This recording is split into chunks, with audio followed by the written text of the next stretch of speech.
육대장. 신선한 양지, 건강한 대파, 오래 끓인 사골 육수. 육개장 한 그릇에 온 힘을 다하니까 건강하다.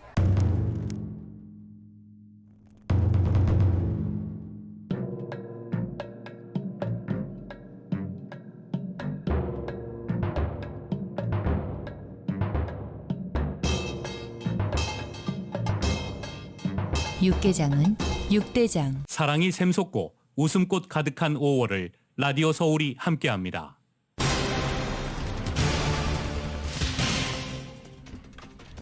바이든 대통령과 의회 지도부 간의 부채한도 문제 논의가 또 합의에 이르지 못했습니다. 바이든 대통령은 외국 방문 일정을 줄이고 순방 중에도 의회 지도부와 대화를 나누기로 했습니다. 메카시 의장은 이번 주말까지 타결이 가능하다고 말했습니다. 척슈머 원내대표는 일단 디폴트를 막자는 데는 동의했다고 밝히고 있어 낙관론이 제기되고 있습니다. 재계 최고 경영자 CEO 140여 명이 정치권의 연방정부 디폴트를 막기 위한 신속한 부채한도 문제 해결을 촉구하며 공개 서한을 보냈습니다. 연방준비제도 관계자들이 6월 금리 동결 여부에 대해 엇갈린 의견을 냈습니다. 금리 동결과 추가 인상 등의 목소리가 나오고 있습니다. 캘리포니아 주정부가 환각버섯인 매직 머쉬룸 등의 환각제를 소지하고 재배하는 행위를 합법화하기 위한 법률 작업에 착수했습니다. LA 부촌이 힐사이드 재개발을 놓고 주민과 개발사 간의 갈등이 커지고 있습니다. 시의원들 사이에서도 찬반이 엇갈리고 있습니다. 캘리포니아 주민들의 주택 구입 능력 지수가 1년 만에 최대치로 상승했습니다. 모기지 이자율과 주택 가격이 소폭 하락했기 때문입니다. LA 시의회가 LA 시내 홈리스 비상사태를 연장하기로 결의했습니다. 캐런 베스 시장의 홈리스 정책으로 인해 현재까지 1205명의 홈리스가 쉘터로 이동했지만 현재 LA에는 4만 명 이상이 여전히 거리에서 노숙을 하고 있습니다. 한인타운에서도 펜타닐 등 불법 약물 문제가 심각한 것으로 나타났습니다.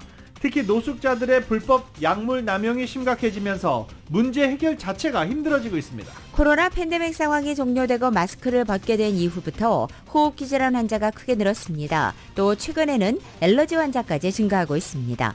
텍사스에서 12살 소년이 햄버거 가게 직원에게 총을 쏴 숨지게 해 지역사회뿐 아니라 미국 사회에 큰 충격을 주고 있습니다. AI에 대한 관심이 뜨거워지고 있는 가운데 연방의회에서 첫 번째 AI 청문회가 열렸습니다. 참석자들은 AI의 위험성을 경고하면서 규제를 본격화해야 한다고 주장했습니다. 제이크 설리번 백악관 국가안보보좌관 자택에 신원 미상의 남성이 침입했지만 경호원들이 전혀 눈치채지 못했습니다. 비밀경호국에 비상이 걸렸습니다. 경구용 낙태약에 대한 식품의약국 승인을 취소하라는 1심 판결에 대해 법무부가 항소하면서 이제 공이 상급심으로 넘어갔습니다. 후쿠시마 오염수 방류와 관련해 한일 간 시찰단 협의가 진행 중인 가운데 일본 내에서도 방류 반대 시위가 이어졌습니다. 오염수 방류는 일본만의 문제가 아니라며 목소리를 높였습니다. 한편 이번에 개최되는 G7 정상회의 때 후쿠시마산의 식재료가 사용된다고 일본이 밝혔습니다. 2021년 도쿄올림픽 당시에도 후쿠시마산 식재료가 사용돼 논란된 바 있어 이번에도 역시 논란이 예상됩니다. 김용 전 민주연구원 부원장이 대장동 일당에게서 받은 불법 자금 사용처를 수사하는 검찰이 자금 일부가 이재명 민주당 대표 예비 경선 기탁금으로 쓰인 정황을 잡고 수사 중입니다. 1년 반 동안이나 이어진 이 대장동 민간업자들의 1심 재판 더 길어질 것으로 보입니다. 재판부가 이들의 배임액을 높이는 공소장 변경을 받아들이기로 가닥을 잡았기 때문입니다. LA 레이커스가 덴버 너기츠와의 플레이오프 서부조 결승 1차전에서 126대 132로 패했습니다. 덴버의 니콜라 요키치는 트리플 더블을 기록했습니다. LA 다저스가 미네소타와의 경기에서 1대5로 패하고 6연승 행진을 마감했고 LA 엔젤스 역시 볼티모어에게 3대7로 패했습니다. 오늘 뉴욕 증시 혼조세로 출발한 가운데 현재는 상승장 보이고 있습니다. 원달러 환율은 1337.2원으로 마감했습니다. 남가주 오늘도 대체로 흐리겠고 LA 한인타운 낮 최고 기온은 73도 예상됩니다. 이 시간 주요 뉴스는 하늘 위 호텔, 세계 최대 항공기 아시아나항공 A380에서 차별화된 서비스를 만나보세요. 고국까지 편안하고 안전하게 모시는 아시아나항공 제공입니다. 여러분 안녕하십니까? 김윤정입니다. 안녕하십니까? 유지승입니다. 2023년 5월 17일 수요일 라디오 서울 모닝 뉴스 2부입니다. 오늘 첫 소식 디폴트 채무불이행 관련 소식 먼저 2부 시작하겠습니다.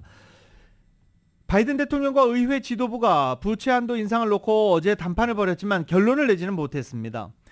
재계가 협상의 돌파구를 찾지 못하면 재앙적 결과를 초래할 것이다 라며 재계 140명의 최고 경영자 CEO들이 서한을 보내기도 했습니다. 그러면서 경고를 했죠.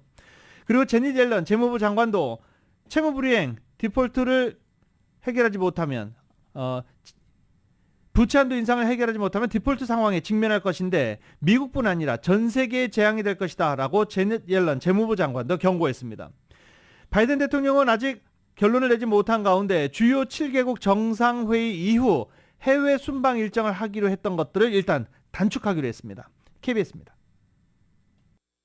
바이든 미 대통령과 공화당 메카시 하원 의장을 포함한 의회 지도부가 부채 한도 문제를 놓고 다시 마주 앉았습니다. 지난 9일 이후 두 번째인데 이번에도 입장차를 좁히는데 실패했습니다. So how could we responsibly lift the debt ceiling? Our spending is out of control. We all agreed that default is not an acceptable option and must be avoided. 부채 한도를 늘리고 정부 지출은 깎는다면 어느 항목을 줄일지가 쟁점인데 이걸 놓고 줄다리기가 이어지고 있다고 워싱턴 포스트는 전했습니다. 이르면 다음 달 1일 미국이 국가채무 불이행, 즉 디폴트에 직면할 수 있다고 했던 제닛 옐런 미 재무장관은 세계 경제에 미칠 파장을 거듭 경고했습니다. It finds that it could lead to a downturn as severe as the Great Recession. In its simulation, over 8 million Americans lose their jobs. 미 재계 최고 경영자 140여 명도 의회 지도부에 공개 서한을 보내 신속한 협상 타결을 촉구했습니다. 미국이 디폴트에 빠지면 재앙적인 결과에 직면하게 될 것이라고 우려했습니다. 부채 한도 담판이 결렬되자 바이든 대통령은 당초 계획했던 해외 순방 일정을 단축했습니다. 일본 G7 정상회의에는 참석하지만 호주와 파푸아뉴기니 방문 일정은 취소하고 21일 서둘러 귀국하기로 했습니다. KBS 뉴스 이하경입니다. 조 바이든 대통령이 전례 없는 국가 채무 불이행을 막기 위한 협상을 위해서 최고 사절단을 임명했고 부채 한도 협상은 고무적인 새 국면으로 전환됐다는 설명이 나오고 있습니다. 바이든 대통령은 6월 1일 마감 전에 협상 타결을 위해서 해외여행 일정도 단축한 상태입니다. 바이든은 오늘 시작되는 호주와 파푸아뉴기니 순방 일정을 취소했음에도 불구하고 낙관적인 모습을 보이고 있으며 일본 히로시마에서 개최되는 G7 정상회의 참석 뒤에 21일 워싱턴으로 돌아온다는 예정입니다. 지금까지는 백악관 고위 관리들과 메카시 의장, 척시모 상원 민주당 원내대표, 미치 매코넬 상원 공화당 원내대표, 하킴 제프리스 하원 민주당 원내대표 등 의회 지도자 4명이 회의를 해왔습니다. 하지만 앞으로는 스티브 리체티 대통령 보좌관과 셀렌더 영 관리예산국장, 루이사 테럴 입법국장이 민주당 협상 대표로 나섭니다. 공화당 대표로 나서는 메카시 의장의 핵심 측근인 게럿 그레이브스 하원의원과 협상에도 나서게 됩니다. 다음 소식입니다. 이제 타운으로 들어와 보겠습니다. 홈리스 문제입니다. LA시 의회가 LA시 내 홈리스 비상사태를 연장하기로 만장일치 결의했습니다. LA시 보고서에 따르면 캐런 베스 시장 취임 후 시행된 홈리스 구제책 인사이드 세이프 프로그램을 통해서 이제까지 1,205명의 홈리스들이 주거시설로 옮겨졌습니다. 받아들이기는 하다 조금씩 다르죠. 아우 그거밖에 안 돼? 라고 할 수도 있는 숫자인 것 같습니다. 오는 6월 30일까지 인사이드 세이프 프로그램을 통해서 LA시 내 홈리스 구제 작업에 4,400만 달러를 더 투입할 것으로 추정되고 있습니다. 돈은 많이 들어가죠. 1,205명의 홈리스들을 쉘터로 옮기는데 캐런 베스 시장이 취임 후 성공했습니다. 지금 LA시 내에 있는 노숙자 수는 4만 명입니다. 캐런 베스 LA 시장이 저렴한 주거시설 공급을 위한 세부 계획도 공개했습니다. 노숙자와 저소득층 전용 주거시설 확보를 위해서 보다 실질적이고도 표준화된 계획이 필요하다고 강조하면서 관련 세부 계획과 일정을 어제 발표한 것입니다. 헤르메스 시장은 LA시 전역에 이멀전시 슬리핑 캐빈스라고 명명된 임시 주거 유닛 500개를 확보하고 운영하기 위한 부지 식별을 진행 중이라고 밝혔습니다. 이것은 캘리포니아주 전역에서 임시 주거 유닛 1,200개를 확보하겠다는 게빈 뉴섬 주지사 계획의 일환으로서 LA시에 배정된 유닛들은 2023-24 회계연도부터 제공해서 운영에 들어갈 것으로 예상하고 있습니다. 뿐만 아니라 고소득층부터 저소득층까지 다양한 소득 기준을 가진 세입자들이 입주하는 혼합소득형 주거시설 건축 프로젝트를 여러 구역에서 진행할 수 있는 실질적인 계획을 개발한다는 조항도 포함된 것으로 알려졌습니다. 펜타닐과 힘겨운 전쟁을 하고 있는 중입니다. 마약과의 전쟁 중이죠. 미국은 마약과의 전쟁, 총기와의 전쟁 끊이지 않습니다. 이런 가운데 LA 한인타운도 마약으로 병들고 있다고 합니다. 홈리스들의 펜타닐, 이 불법 약물 남용이 심각해지면서 홈리스 문제 해결도 어렵고 불법 약물 문제 해결도 어려운 그런 상황이라고 합니다. 이은 기자가 보도합니다. 펜타닐과 메탐페타민에 이어 이제는 동물진정제인 자일라진까지 합세하면서 LA가 마약으로 병들고 있습니다. 한인타운 길거리에서는 마약 중독자들이 사용하는 주사기들이 널브러져 있는 경우가 많아 주민들의 눈살을 찌푸리게 하고 있습니다. 미주 한인 마약 퇴치센터의 한영호 목사는 한인타운에서는 현재 마약 거래가 활발하게 이루어지고 있는 상황이라고 지적했습니다. 한인타운의 마약 거래가 성행하는 주 원인은 홈리스들로 홈리스들은 물물교환 방식으로 쉽게 펜타닐 등을 손에 넣고 있다고 전했습니다. 미주 한인 마약 퇴치센터의 한영호 목사입니다. 제 입장에서 이렇게 볼 때는 너무 안타까워요. 홈리스들은 거의 그냥 90% 이상이 다 중독자니까 거의 100%라고 봐도 돼요. 마약이 얼마나 싸졌냐면요. 담배랑 마약이랑 바꿔요. 그렇죠. 담배 몇 가지 주고 마약 하나 한 번 할 수 있어요. 좀 안타까워요. 마약의 실태가 너무 심각해요. 에브리데이 돈을 익스체인지하니까. 타운 곳곳에 위치한 홈리스 텐트촌은 대개 마약 중독자가 설치한 케이스로 노숙자들이 마약에 절어 LA시에서 제공하는 쉘터마저 거부하고 마음껏 마약을 복용하겠다며 거리를 벗어나지 못하고 있다고 한 목사는 전했습니다. 근절되지 않은 LA시 홈리스 문제에는 노숙자들의 마약 중독 문제가 연관되어 있기 때문에 LA시 당국이 홈리스 구제 문제를 다른 방식으로 접근해야 한다는 지적도 제기됩니다. 그러니까 이 사람들이 그 안에 왜 들어가 있냐고 다 밖에서 약을 하죠. 그리고 길거리에서 약을 하면 경찰이 잡질 않아요 또. 요새는 너무 심각한 게 그 텐트 쳐놓고 거기서 약들을 다 해요. 약 팔기도 하고. 그러니까 생각보다 그냥 홈리스 문제만 중요한 것이 아니고 홈리스 그 하나의 문제가 아니에요. 타운에 진을 치고 있는 홈리스들로 인해 가뜩이나 타운 치안이 불안해진 상황인데 노숙자들의 마약 복용 문제까지 연계되면서 점점 더 고리를 풀기 어렵게 되고 있다는 우려의 시선이 많습니다. 물론 마약 남용이 비단 노숙자만의 문제는 아닙니다. 소셜미디어를 통해 펜타닐을 손에 넣기 쉬워지면서 10대 청소년들의 펜타닐 복용이 늘어나고 있으며 타운 중학교와 고등학교에서 펜타닐 등 마약 과다 복용으로 쓰러지는 사례가 최근 잇따르고 있습니다. 한인들의 관련 상담 요청도 부쩍 늘고 있습니다. 주로 이제 하이 주독이라고 해서 코케인, 헤로인, 그다음에 메스라는 아이스라 그러기도 하고, 그다음에 요새 그 굉장히 위험한 마약인 그 페트너라는 그 마약. 예, 전화가 굉장히 많죠. 방문하는 사람들도 있지만은 주로 전화 상담이 굉장히 많은데. 최근에는 살을 파먹는 좀비 마약으로 불리는 자일라진이 서부로 상륙하면서 LA 카운티에서도 펜타닐에 자일라진을 혼합한 마약 유통이 성행하면서 비상이 걸렸습니다. 라디오 서울 뉴스 이은입니다. 연방상무부는 4월 주택채권 건수가 전월보다 2.2% 증가한 140만 건으로 집계됐다고 오늘 아침 밝혔습니다. 월스트리트저널이 집계한 전문가 전망치와 거의 일치했습니다. 하지만 미국의 주택시장 침체가 이미 끝났다고 단언하기는 이르다는 지적입니다. 4월 착공 건수가 전월 대비 뚜렷한 증가세를 보였지만 상무부가 3월 착공 건수를 종전 142만 건에서 137만 건으로 대폭 하향 조정했다는 점을 고려해야 한다는 설명입니다. 향후 주택시장 흐름을 가늠하는 지표 신규 주택 허가 건수는 142만 건으로 전월보다 1.5% 하락했습니다. 지난해 11월 7%를 돌파했던 30년 고정 모기지 금리가 최근 6.3%대까지 내려왔지만 최근에 중소지역은행들의 연쇄 붕괴에 따른 신용 여건의 긴축이 추가로 이 주택시장에 부담을 주는 것으로도 보이고 있습니다. 이런 상황에서 캘리포니아주 주택 구입 능력 지수 1년 만에 크게 상승했다라는 보도도 나왔습니다. 모기지 이자율이 떨어지고 그리고 집값도 조금 소폭 하락하면서 캘리포니아 주민들의 주택 구입 능력이 올라갔다라는 건데 이게 또 카운티마다 조금씩 다르죠. 김지윤 기자가 보도합니다.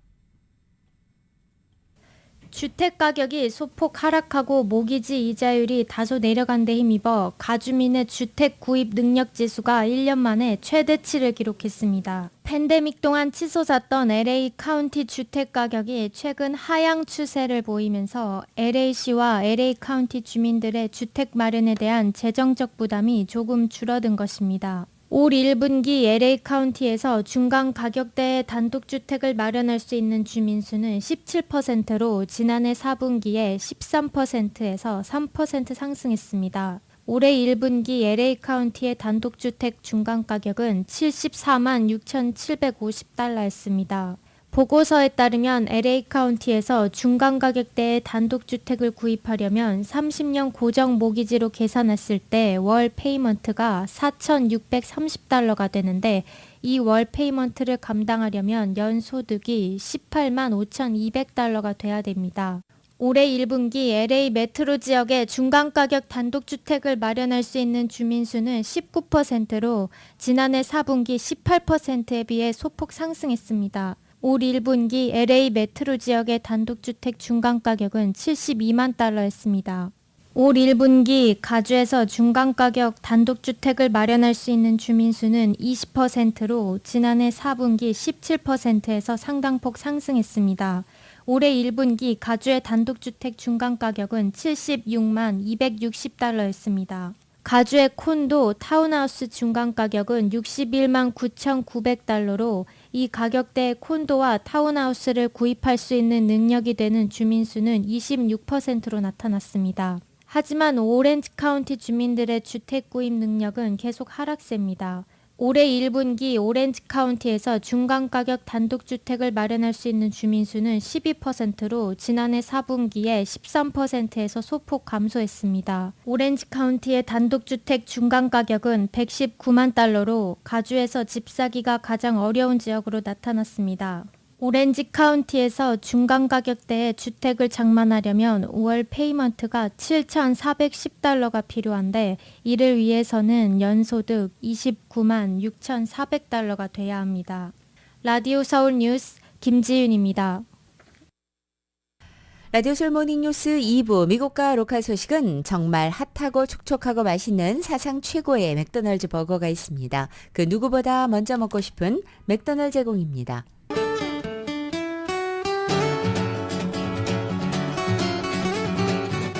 5월 17일 수요일 남가주의 날씨입니다. 오늘도 남가주 지역 오전에 흐리고 오후에는 간간히 햇살이 교차합니다. 낮 기온은 어제보다 1, 2도가량 내려앉는 곳 있겠습니다. 목요일인 내일도 오늘 같은 패턴이 반복되겠고 낮 기온은 내일 4도가량 다시 높아집니다. 오전에 흐리고 오후에 햇살이 비치는 이 같은 날씨 패턴 당분간 이어지면서 낮 기온은 평년 기온에서 크게 벗어나지 않으면서 포근한 봄 기온 계속 유지될 것으로 보입니다. LA 한인타운의 오늘 낮 최고 기온은 73도, 밤 최저 기온은 59도, 오렌지 카운티 지역은 78도, 60도, 밸리와 일랜드 엠파이어 지역 88도, 57도, 해안 지역은 63도, 57도로 예상됩니다. 한국은 오늘 전국이 대체로 흐리고 곳곳에 빗방울도 떨어집니다. 서울의 오늘 아침 최저 기온 60도, 낮 최고 기온은 78도 예상됩니다. 라디오 서울 모닝뉴스 2부 이 시간은 1250만 불 교통사고 최고 보상, 교통사고 전문 천재 변호사 리차드 호프만, 신용의 상징 유한양행 건강식품과 누구나 젊어지는 얼굴 피부과학 셀리온, 메디케어 시니어를 위한 전문의 허가가 아주 빠른 한인 최고 최대의 서울 메디칼 그룹, 총 20억 달러의 승소, 크고 작은 교통사고와 상해, 브라이언 타필라와 CG일러, 고객 한 분 한 분과의 릴레이션십을 생각합니다. 당신의 든든한 금융 파트너 CBB뱅크 공동 제공입니다.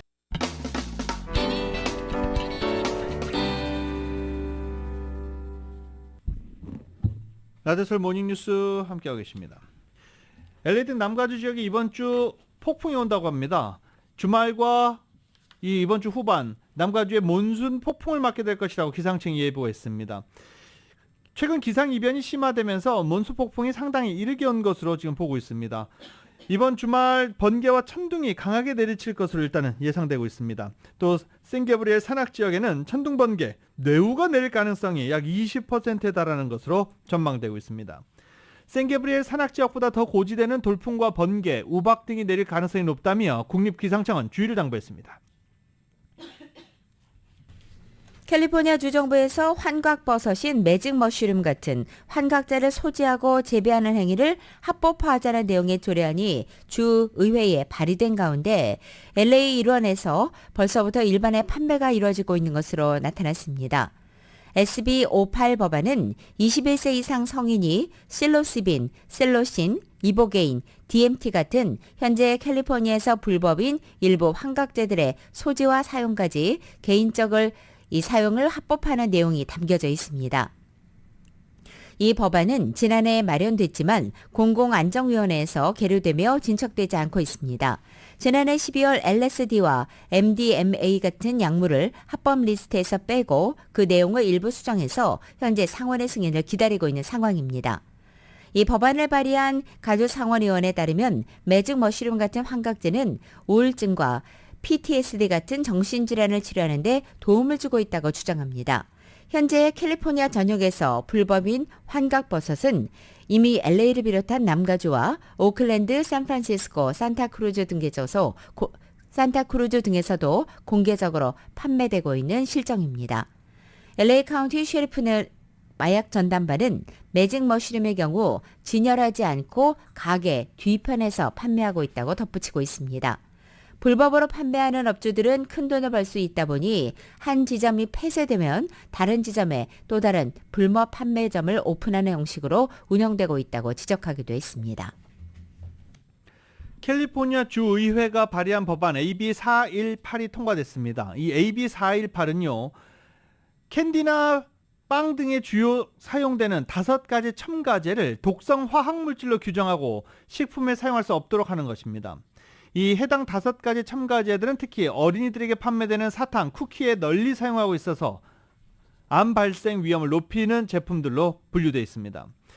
이들 첨가물이 들어있는 대표적인 제품은 캠벨 제품의 수프, 캔스프들 있죠. 그리고 호스테스의 제과류, 스키틀즈, 젤리빈, 사워패치 키즈 등이 해당됩니다. 법안이 통과됨에 따라서 2025년부터 이 5가지 독성 화학 물질을 포함한 식품의 상업적 제조, 판매, 운송, 유통, 보관 모두 금지됩니다. 코로나 팬데믹이 공식적으로 종료된 이후에 마스크 없이 맞이한 올봄에 리노바이러스, 아데노바이러스 같은 각종 호흡기 질환이 함께 유행하면서 최근에 호흡기 질환 환자가 북새통을 이루고 있다는 소식입니다. 한인 병원들에 따르면 심한 호흡기 질환에 감염돼 고생하고 있는 한인들이 최근에 급증하고 있다는 것입니다. 특히 코로나와는 다른 리노바이러스나 아데노바이러스 같은 전염성이 강한 바이러스가 유행하면서 한인들 사이에서 급속도로 퍼지고 있다는 것입니다. 리노바이러스와 아데노바이러스 같은 대표적인 호흡기 바이러스는 기침, 콧물, 인후통, 두통을 유발하고 흔히 감기로 부르는 상기도 감염만 일으키는 게 대부분이지만 드물게는 폐렴까지 하기도 감염으로 이어지기도 합니다. 아데노바이러스는 특히 유행성 결막염을 동반해서 눈곱 감기로도 불리고 있습니다. 한인 전문가는 호흡기 바이러스에 감염되면 별다른 약이 없고 몸 안에서 항체가 형성될 때를 기다려야 한다면서 대개 7일에서 10일 정도면 감기 증상이 사라진다고 말했습니다. 이어서 감기약을 먹으면 약에 대한 내성이 생길 수 있기 때문에 충분한 휴식을 취하는 것이 권장된다고 말했습니다. 그러나 노년층과 기저질환자의 경우에는 호흡기 질환 증상이 나타나면 곧 주치의를 찾는 것이 더욱 안전하다고 조언하기도 했습니다. LA시의회가 시니어 대상 범죄 인식의 날로 어제 16일을 지정했습니다. 팬데믹을 거치면서 시니어를 대상으로 한 사기 행각이 기승을 부리면서 사기꾼들은 다양한 방법으로 시니어들에게 접근해 환심을 산 뒤 사기 행각을 저지르고 있습니다. 스탑 시니어 스캠 액팅 프로그램은 전국적으로 노인층을 대상으로 한 사기 피해 규모가 30억 달러에 달한다고 보고 있습니다. 사기꾼들은 시니어층을 타겟으로 가족이나 친구인 것처럼 목소리를 변조해 리조트나 휴가 여행 할인권, 기프트 카드를 미끼로 사기 행각을 벌이고 있는 것으로 알려졌습니다. 하지만 피해자들이 보통 신고하기를 꺼려서 어디에 신고할지 몰라 적절한 조치를 취하지 못하고 있다는 지적입니다. 노스 헐리우드 지역에서 ATM 시큐리티 가드가 지난 15일 밤 강도로부터 총상을 입는 사건이 발생했습니다. 지난 15일 밤 10시 30분경 위셋 에비뉴와 셔먼웨이 지점 주유소에서 무장 강도들이 정차돼 있던 피해자의 시큐리티 가드가 탑승한 차량으로 다가와 금품 강탈을 시도했고 5명 용의자가 피해자에게 총격을 가한 것입니다. 용의자들은 회색 세단을 타고 달아났으며 피해자는 목에 부상을 입은 채 치료를 받은 것으로 알려졌습니다. 경찰 추격을 받던 용의자 차량에 치여 숨진 40대 여성 유가족이 $10,000,000대의 배상금을 받게 됐습니다.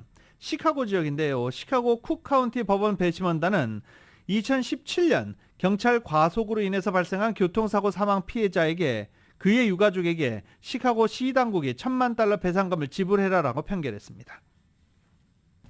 조 바이든 행정부의 대사급 북한 인권특사로 지명된 한국계 줄리 터너 국무부 민주주의 인권노동국 동아시아 태평양 담당 과정에 대한 인준 청문회가 바로 오늘 열립니다. 연방상원 외교위원회에 따르면 오늘 오후 2시 45분 터너 북한 인권특사 지명자에 대한 인준 청문회가 진행되며 이후 상원 본회의에서 인준안 표결 절차를 거치게 됩니다. 북한 인권특사는 미국 정부의 대북 인권정책 수립과 집행 전반에 관여하는 대사급 직책입니다.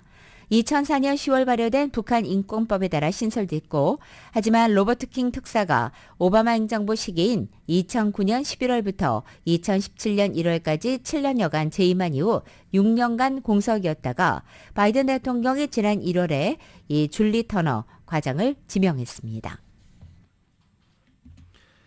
20대 한인 여성 유학생이 길거리에서 아시안 증오로 보이는 묻지마 폭행을 당해 어깨뼈에 금이 가고 팔과 다리에 부상을 입었습니다.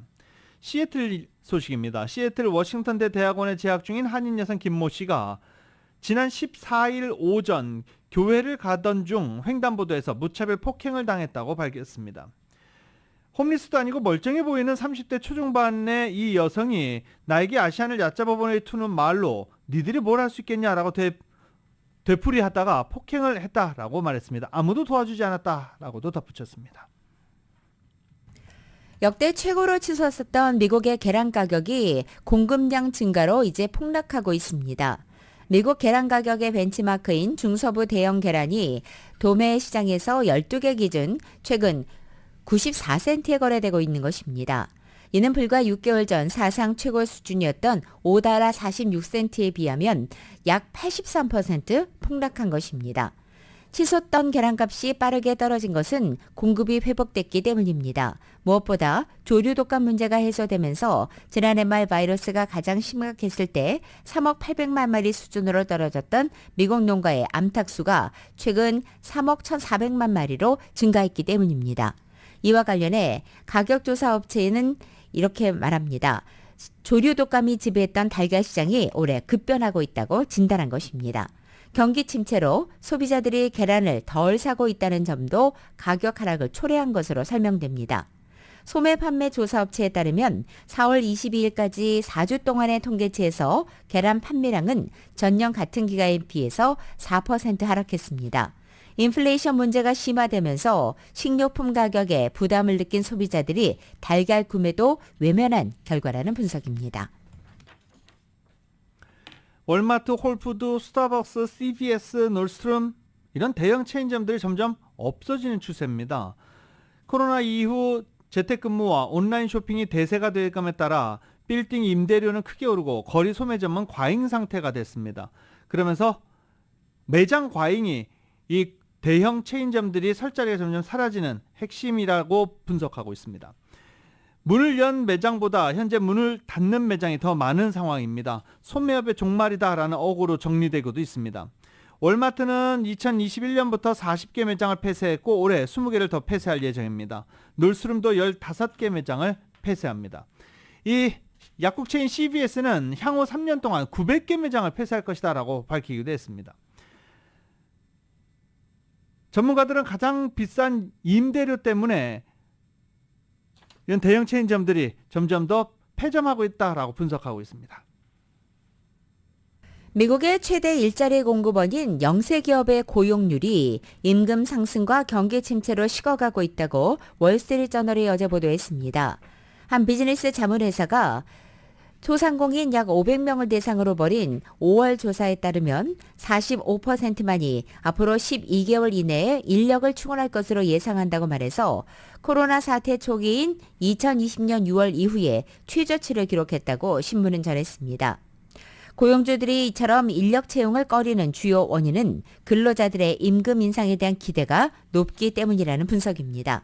앞서 월스트리트저널은 고용주들이 올해 4.1% 급여 인상을 고려하지만 근로자들은 6.7%까지 인상을 기대하고 있다는 조사 결과를 공개하기도 했습니다. 일부 기업가는 금리 인상에 따른 경기 둔화로 고용 계획을 보류하고 있습니다.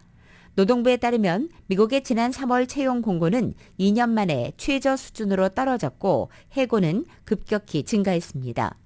비즈티스의 조사에서는 소상공인의 60%가 바로 비용을 줄이기 위해 채용을 미루고 있다고도 답했습니다. 연방준비제도가 6월 금리 동결 여부에 대해서 엇갈린 목소리가 나왔다고 블룸버그 통신이 보도했습니다. 금리를 계속 올려야 할 필요가 있다라는 매파의 입장이지만 다른 4명은 급격한 금리 인상 충격 일단은 살펴봐야 한다라고 강조하고 있습니다.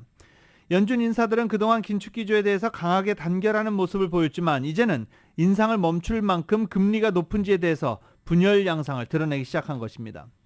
금리 인상에 대해 열려있다고 밝힌 매파 쪽 인사는 클리블랜드 연방준비은행 로레타 메서 총재입니다. 챗 GPT에 의해서 구글의 바드까지 AI 열풍이 거센 가운데 연방의회에서 첫 번째 AI 청문회가 열렸습니다. 참석자들은 AI의 위험성을 경고하면서 규제를 본격화해야 한다고 목소리를 높였습니다. YTN의 보도입니다. 미국 의회에서 열린 첫 AI 청문회. 진행을 맡은 리처드 블루먼솔 위원장이 입을 다물고 있는데 목소리가 흘러나옵니다. Too often, we have seen what happens when technology outpaces regulation. 위원장이 AI에게 연설문을 의뢰해 AI가 음성 복제 프로그램까지 만들어낸 겁니다. If you were listening from home, you might have thought that voice was mine and the words from me, but in fact, that voice was not mine.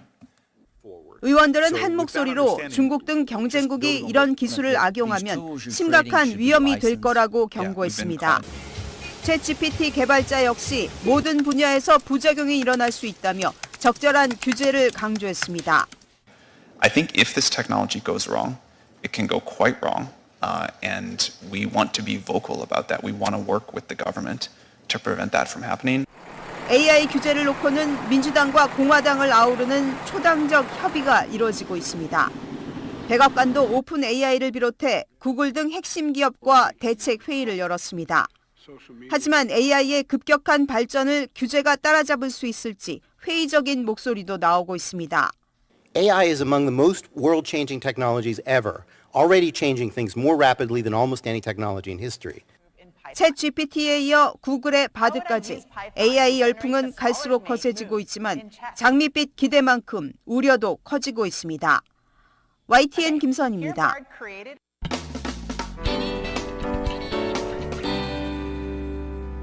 라디오솔 모닝뉴스 함께하고 계십니다. 미국의 총기 총기 사건이 끊이지 않고 있습니다. 그런데 이번엔 더 충격적입니다. 총기를 사용해 한 남성을 살해한 용의자 12살입니다. KBS입니다. 현지 시각 13일 밤 미국 텍사스주 소도시 킨의 한 햄버거 가게 주차장에서 12살 소년이 총을 쏴 30대 종업원이 숨졌다고 CNN 등 현지 언론이 전했습니다. 현지 경찰은 밤 10시쯤 햄버거 가게에서 총격 신고가 들어와 출동했으며 현장에서 종업원이 여러 발의 총을 맞고 쓰러진 것을 발견했다고 밝혔습니다. 이 종업원은 병원으로 옮겨졌으나 곧 숨졌습니다.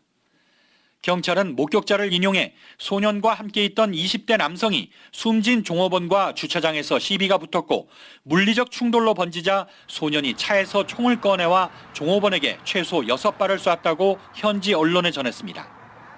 총격 이후 소년과 20대 남성은 현장을 떠났으나 다시 돌아와 경찰에 붙잡힌 것으로 알려졌습니다. 경찰은 총격범이 12살로 미성년자인 점을 고려해 구체적인 신원을 밝히지 않았지만 함께 있던 20대 남성과 함께 살인 혐의로 기소됐다고 밝혔습니다. 희생자는 10살 아들을 둔 가장으로 장례 비용 모금을 위해 마련된 홈페이지에는 기부가 이어지고 있습니다. 텍사스는 2021년 9월부터 총기를 합법적으로 소유한 주민이 별도의 면허를 발급받거나 훈련을 받지 않고도 공공장소에서 총기를 휴대할 수 있도록 규제를 완화해 총기 사고가 끊이질 않고 있습니다. 로스앤젤레스에서 KBS 뉴스 이영현입니다. 미국에서 널리 쓰이는 경구용 임신 중절약, 즉 낙태약에 대한 미국 식품의약국 FDA 승인을 취소하라는 1심 판결에 대해 연방 법무부가 항소를 하면서 이제 상급심으로 공이 넘어갔습니다. 루이지애나주 뉴올리언스의 제5연방항소법원이 어제 해당 사건을 정식으로 넘겨받은 것입니다. AP통신은 2000년 FDA가 경구용 낙태약 미페프리스톤 사용을 처음으로 승인한 것과 최근에 수년간 이 약에 대한 접근을 더욱 쉽게 한 조처가 쟁점이 될 것이라고 보도했습니다. FDA는 당초 임신 7주 이내에 임신부만 쓸 수 있었던 미페프리스톤 사용 기간을 임신 10주 이내로 연장하고 의사를 직접 만나지 않고도 처방을 받을 수 있게 하면서 관련 규제를 완화해 왔습니다. 하지만 지난달 7일 텍사스주 연방법원이 미페프리스톤에 대한 FDA 승인을 취소하라고 판결했고 20년간 쓰이던 낙태약 판매가 갑작스럽게 금지되면서 미 각지에서는 혼란이 일어났습니다. 이에 연방법무부는 같은 달 10일 기이하고 전례 없는 결정이라면서 제5연방항소법원에 항소장을 제출했고 결국 2심 재판이 열리게 된 것입니다. 하지만 항소심에서 1심 판결이 뒤집힐지는 예단하기 힘든 상황입니다. 백악관이 크렘린궁과 연계를 통해 러시아에 구금 중인 미국인 2명의 석방을 요구했다고 러시아 외무장관이 밝혔습니다. 세르게이 라브로프 러시아 외무장관은 백악관 관리가 때때로 우샤코프 크렘린궁 외교 담당 보좌관에게 전화를 하고 러시아에 구금 중인 미국인 2명의 석방을 요구하는 신호를 일관되게 보내고 있다라고 말했습니다. 이에 대한 우샤코프 보좌관의 반응은 전하지 않았습니다. 19일부터 일본 히로시마에서 개최되는 주요 7개국 G7 정상회의에서 바로 후쿠시마산 식재료가 사용될 것으로 알려졌습니다. 각국의 주요 인사는 물론이고 취재진 식사까지 후쿠시마산의 농수산물과 가공식품이 사용된다고 합니다. KBS의 보도입니다. 우시보리 마사오 일본 후쿠시마현 지사의 기자회견. 히로시마에서 열릴 G7 정상회의에 대해 기대감을 드러냅니다. 우시보리 지사는 한 걸음 더 나가 이번 정상회의에 제공될 식사에 후쿠시마현 식재료가 사용될 것이라고 밝혔습니다. G7 정상회의의 주요 의제는 우크라이나 전쟁에 대한 국제사회 대응이나 타이완 해협의 평화와 안정입니다. 하지만 일본은 이번 회의를 후쿠시마 원전 오염수 방류 문제에 대해 국제사회의 이해를 구할 기회로 활용하겠다는 의도를 드러내고 있습니다. 오염수 안전성에 대해 아직 국제사회의 합의가 이루어지지 않은 상황. 후쿠시마산 식재료로 만든 음식을 이번 회의 때 외국 주요 인사 등에 제공하는 것은 논란이 예상되는 대목입니다. 일본 내에서는 지금도 원전 오염수 방류에 반대하는 시위가 이어지고 있습니다. 일본 정부는 2021년 도쿄올림픽 당시에도 선수촌 식당에서 후쿠시마산 식재료를 사용했고 당시 우리나라와 미국 등은 자국에서 식재료를 가져왔습니다. KBS 뉴스 박석호입니다. 우크라이나 전쟁이 전 세계 생활에까지 영향을 주는 것은 세계 경제, 이 식량 문제와 맞닿아 있기 때문입니다. 전쟁 때문에 곡물을 수출하는 흑해 항로가 막히면서 곡물값이 한없이 뛰어오른 것을 지난해 경험을 했었죠. 또 여기에 세계적인 인플레이션 이어지고 있습니다. 우여곡절 끝에 협정을 맺고 흑해를 통한 곡물 수출길은 열렸는데 또다시 중단될 위기에 놓였다고 합니다. KBS 보도입니다. 흑해를 통한 곡물 수출이 중단될 위기에 처해 있습니다. 지난해 유엔과 튀르키예의 중재로 흑해 곡물 협정이 맺어졌는데요. 두 차례 연장됐던 이 협정, 내일 현지 시각 18일이 만료일인데 아직까지 연장 합의 소식이 들리지 않고 있습니다. 칼자루는 러시아가 주고 있습니다. 러시아는 서방의 금융 제재로 농산물과 비료 수출 대금을 받는 게 원활치 않습니다. 국제결제 시스템에서 배제됐기 때문인데 이를 복귀시키라고 요구하고 있습니다. 내일까지 이 요구가 받아들여지지 않으면 신규 선박의 흑해 통과 승인을 중단하겠다는 겁니다. 협상이 극적으로 타결될 수도 있지만 현재로서는 불투명합니다. 지난해 겪었던 글로벌 식량 위기, 경제 위기를 경고하는 목소리가 나옵니다. 지난해 러시아 침공 이후 국제 밀 가격은 40% 이상 폭등했고 이게 세계적 인플레이션의 한 원인이 됐습니다. 유럽 대부분 국가의 물가 상승률은 10% 안팎을 기록했고 일부 국가들은 20%를 넘나들며 고통받았습니다. 식량 문제로 위험에 처한 인구는 전 세계 3억 4,500만 명으로 추정됩니다. 그런데 지난해와는 상황이 다르다는 의견도 있습니다. 다뉴브강과 육로를 이용한 곡물 수출량이 늘어났기 때문에 충분하진 않아도 작년의 위기만큼은 아닐 거란 분석입니다. 지금까지 베를린에서 전해드렸습니다. 라디오솔 모닝뉴스 스포츠 소식입니다. 스포츠 소식은 전문가가 추천하는 이민법과 가정법 전문 제인정 종합법률사무소 제공입니다. LA 다저스가 어제 미네소타 트윈즈와의 경기에서 1대5로 패했습니다. 찬스가 굉장히 많았는데 번번이 찬스를 살리지 못했죠.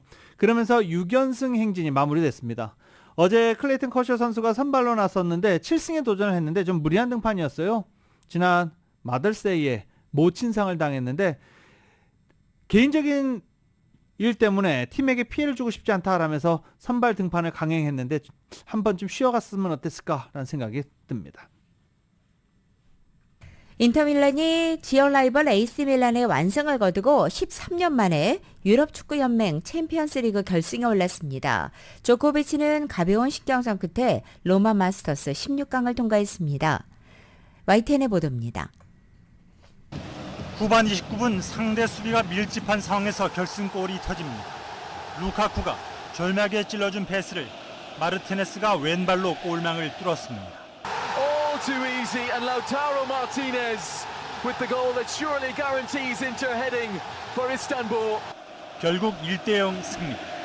1차전을 2대0으로 가져갔던 인터밀란은 1, 2차전 합계 3대0으로 승리하며 2009-2010 시즌 우승 이후 13년 만에 결승에 올랐습니다. 레알 마드리드, 맨시티전의 승자와 챔피언을 다툽니다. 김하성이 6회 중견수 희생 플라이로 타점을 올립니다. 캔자스시티의 한 점 차로 따라붙었지만 더 이상의 추격은 없었고 김하성은 9회 직선 타구로 아웃돼 팀도 그대로 패했습니다. 2m 11cm, 세르비아 출신의 특급 센터 요키치가 가볍게 미들슛을 성공합니다. 트리플 더블 제조기답게 34점 21리바운드 14도, 필드골 성공률도 70%를 넘겼고 덴버는 서부 결승 1차전에서 레이커스를 꺾었습니다.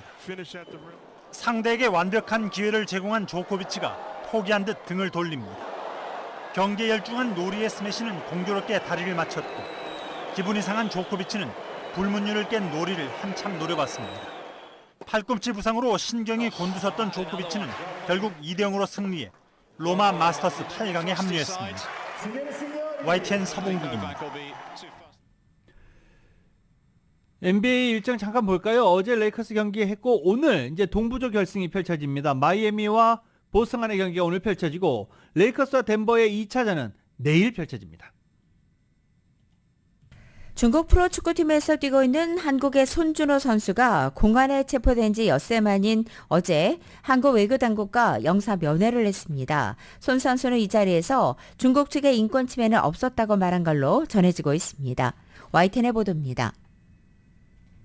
중국 선양에 있는 총영사관은 개인정보 노출을 우려해 구체적인 사항을 밝히진 않고 있습니다.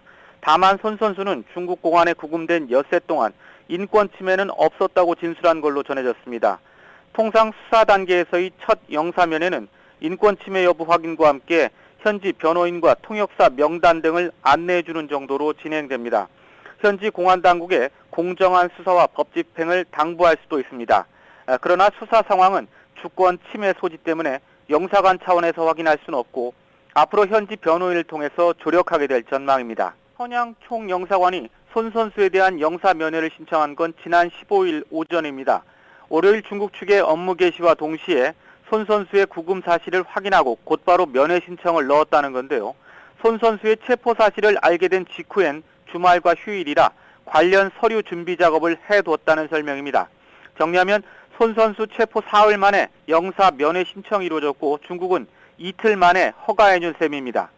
한중 영사협정 7조엔 쌍방이 영사면회를 신청한 지 나흘 안에 허가하도록 규정되어 있습니다. 또 2021년에 발효된 우리나라 영사조력법 11조는 재외 국민이 체포나 구금된 경우 지체 없이 접촉을 시도해야 한다고 명시했습니다. 중국 형법 용어를 그대로 쓰면 비국가 공작인원 수뢰죄입니다. 앞서 지난 2009년에도 중국 축구계의 승부조작 척결을 위한 대대적인 수사가 진행된 적이 있는데 그때 처벌받은 축구계 인사 대부분에게 적용된 혐의가 바로 이 뇌물수수죄였습니다. 스포츠 승부 예측 도박을 하는 사람들로부터 돈을 받고 일부러 경기에서 져주는 방식인데요. 당시 승부조작 수사를 주도했던 곳이 바로 랴오닝성 공안국이었습니다. 앞서 체포된 산둥 타이산의 중국 동포 선수 진징다오나 최근 종적을 감춘 하오웨이 감독도 랴오닝 공화국 조사를 받는 걸로 알려졌습니다. 중국 축구는 지난해 6월 카타르 월드컵 예선에서 베트남에 3대1로 완패하며 5회 연속 본선 진출에 실패했습니다. 이어 8월 유소년 축구 결승전의 승부조작 의혹이 사실로 확인되면서 또 한 차례 사정의 칼바람이 몰아치고 있습니다.